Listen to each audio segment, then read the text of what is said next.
सारै और अब्राहम परमेश्वर की योजना है। सारै और अब्राहम से परमेश्वर एक नई जाति का शुरुआत करने जा रहे हैं। सारै और अब्राहम परमेश्वर के उद्धार के कार्य में सबसे पहला कदम है। परमेश्वर उन्हें कैसे भूल सकते, कैसे छोड़ सकते हैं? देखें परमेश्वर ने अब्राहम और सारै के साथ में क्या किया। उत्पत्ति की किताब 12 अध्याय का 17 वचन।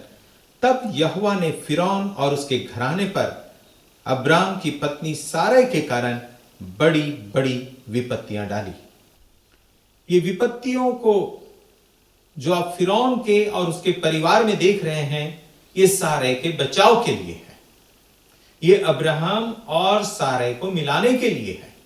परमेश्वर ऐसा क्यों कर रहे हैं? क्योंकि वो अब्राहम से प्यार करते हैं। अब्राहम उनका सेवक है। अब्राहम ने उन्हें कुछ नहीं बताया, लेकिन परमेश्वर अब्राहम के विषय में जानते हैं कि अब्राहम फिरौन के महल के बाहर है और सारै फिरौन के महल के भीतर है, और उससे सारै को उस महल से निकालकर वापस अब्राहम के पास लेकर आना है। आपका परमेश्वर सच्चा है, वो आपका रक्षक है। वो न कभी सोता है न कभी ऊँगता है। कई बार हम परमेश्वर को भूल जाते हैं, परंतु परमेश्वर हमें नहीं भूलता। वो कभी भी हमें नहीं त्यागता। क्यों? क्योंकि वो हमसे बहुत प्यार करता है। वो हमसे कितना प्यार करता है हम कैसे जाने कि वो हमसे बहुत प्यार करता है? क्योंकि उसने अपने एकलौता पुत्र प्रभु यीशु मसीह को हमारे पापों के लिए कलवरी के क्रूस पर बलिदान चढ़ा दिया। वो मर गया, वो गाड़ा गया, और मेरे और आपके लिए ही उसने तीसरे दिन उसे फिर से जीवित किया कि मैं और आप उस परमेश्वर के पुत्र प्रभु यीशु मसीह पर विश्वास करें। वो मौत जो पहले आदम के द्वारा हमारे जीवन में आया था, उस मौत से हम छुटकारा पाएं। जीवन तो मिल गया है, हम अनंत जीवन में भी प्रवेश कर जाएं। हमें विश्वास करना चाहिए कि प्रभु यीशु मसीह उस सर्वशक्तिमान परमेश्वर पिता के एकलौते पुत्र हैं, जो इस पृथ्वी पर हमें बचाने आए हैं। वो हमारे रक्षक है। वो सदा सर्वदा हमारी सुरक्षा के प्रति सजग है। वो हमें कभी भी किसी मुश्किलात में, किसी प्रॉब्लम में पड़ने नहीं देंगे। वो हमें बचा लेंगे, पर हमें उस पर विश्वास करना चाहिए। सो हम यहां देख रहे हैं कि परमेश्वर ने फिरौन और उसके परिवार पर बड़ी बड़ी विपत्तियां डाली, क्योंकि सारै को उसने अपने महल में बुला लिया है। अब आगे देखते हैं क्या होता है। उत्पत्ति की किताब 12 अध्याय उसका 18 वचन। सो फिरौन ने अब्राहम को बुलाकर कहा, तूने मुझसे क्या किया है? तूने मुझे क्यों नहीं बताया कि वह तेरी पत्नी है? जरूर फिरौन ने जब उसके घर में बड़ी बड़ी विपत्तियां पड़ने लगी, उसने विचार किया, अचानक ये ऐसा क्यों हो रहा है? अब तक तो मेरा जीवन बिल्कुल ठीक ठाक था, क्या गलती मैंने कर दी? जरूर उसने अपने कर्मचारियों के साथ, अपने विद्वानों के साथ बातचीत की, और उन्होंने जब पूरी रीति से अच्छी तरह से फिरौन के जीवन को स्टडी किया, तब उन्होंने ये बात को समझा कि सारै जब से महल में आई हैं, तब से ये विपत्तियां महल में शुरू हो गई है। जरूर उसने अपने भेदियों के द्वारा इस भेद का पता लगाने के लिए उन्हें भेजा होगा कि आखिर ये माजरा है क्या, और तब उन्होंने आकर उसे जरूर बताया होगा कि अब्राहम उसका भाई नहीं, उसका पति है। क्योंकि अब्राहम की स्थिति राजमहल के बाहर बहुत दयनीय थी। जरूर वो अपने लोगों के साथ बैठकर बातचीत करता होगा, और उसके दास दासी उसके साथ बात करते होंगे, और उन बातों से उनको यह अंदाजा हुआ कि अब्राहम और सारा पति पत्नी हैं, और उन्होंने आकर फिरौन को बताया। और तब उन्होंने अब्राहम को बुलाया, और फिरौन ने अब्राहम से पूछा कि तूने मेरे साथ ऐसा क्यों किया? 18 वचन में फिरौन ने उससे बुलाकर कहा, तूने मुझे क्यों नहीं बताया कि वह तेरी पत्नी है? 19 वचन, तूने क्यों कहा कि वह तेरी बहन है? मैंने उसे अपनी ही पत्नी बनाने के लिए लिया, परंतु अब अपनी पत्नी को लेकर यहां से चल जा। फिरौन अच्छी तरह से समझ गया है कि यह बड़ी विपत्ति अब्राहम और सारा के कारण आई है, और अब्राहम और सारा के पीछे कोई सामर्थी, कोई बड़ी ताकत काम कर रही है, जिस ताकत का सामना फिरौन नहीं कर सकता। और उसने तुरंत अपने आप को सरेंडर किया और सारे को अब्राहम के हाथों में सौंप दिया। और उसने कहा, अपनी पत्नी को लेकर यहां से चला जा। और जब अब्राहम वहां से चला, तब 20वां वचन, फिरौन ने अपने आदमियों को उसके विषय में आज्ञा दी और उन्होंने उसको और उसकी पत्नी को और सब संपत्ति समेत जो उसका था विदा कर दिया। फिरौन ने जो कुछ भी दिया उसने अब्राहम से वापस नहीं लिया, ना ही सारे से लिया।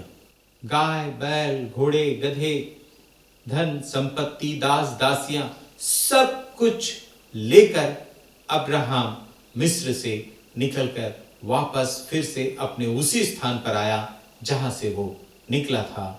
और हम चलते हैं, अब आगे देखेंगे उत्पत्ति का किताब 13 अध्याय। उत्पत्ति 13 अध्याय 1 वचन। तब अब्राहम अपनी पत्नी और अपनी सारी संपत्ति लेकर लूत को भी संग लिए हुए मिस्र को छोड़कर कनान के दक्षिण देश में आया।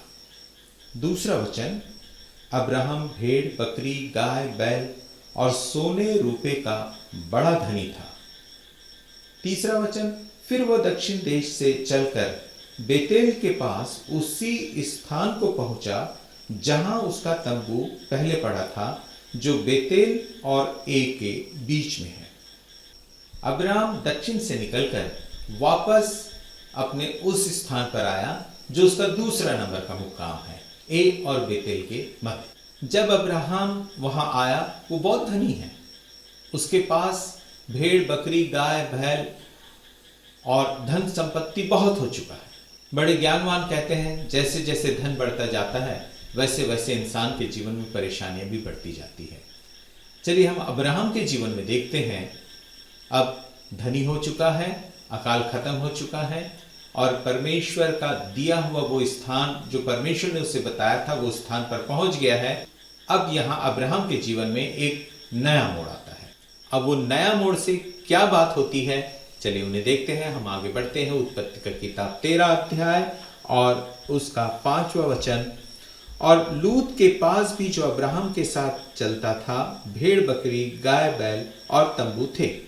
6वां वचन, सो उस देश में उन दोनों की समाई न हो सकी कि वे इकट्ठे रहे, क्योंकि उनके पास बहुत धन था, इसलिए वे इकट्ठे न रह सके।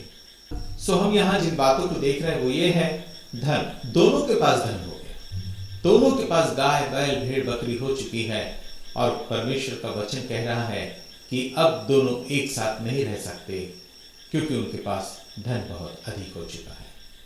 इस धन के कारण, इस नाम शोहरत के कारण, इस धन के कारण देखेंगे आखिर क्या मुश्किलों का सामना अब्राहम को करना पड़ रहा है। उत्पत्ति 13 7वां वचन, सो अब्राम और लूत की भेड़ बकरी और गाय बैल के चरवाहों में झगड़ा हुआ, और उस समय कनानी और परज्जी लोग उस देश में रहते थे। गाय, बैल, भेड़, बकरियां अब्राहम की और लूत की दोनों बढ़ गई।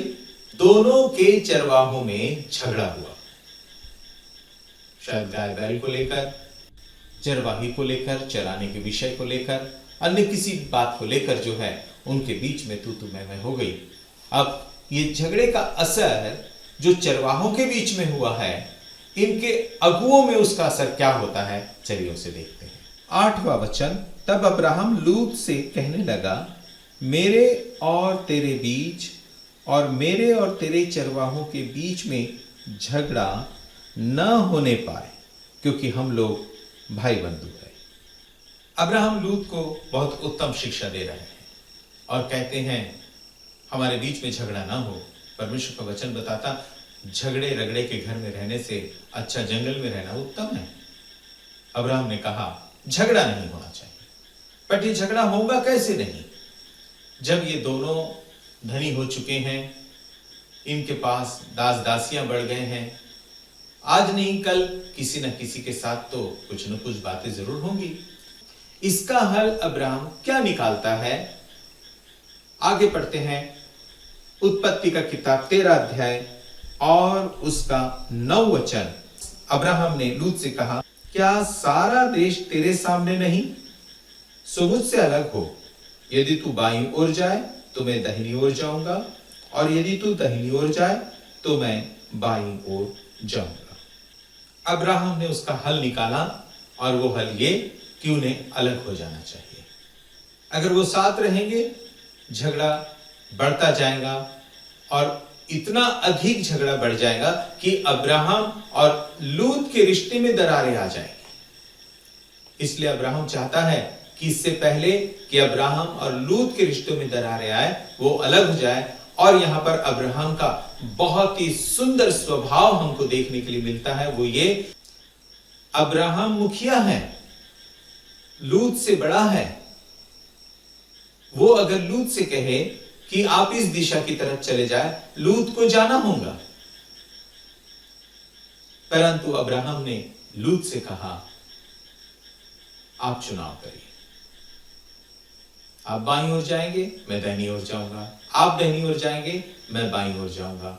अब्राहम नहीं चुनाव कर रहा है, परंतु लूत को मौका दे रहा है चुनाव करने का, क्योंकि अब्राहम जानता है वो उससे छोटा है और अब्राहम बड़ा है।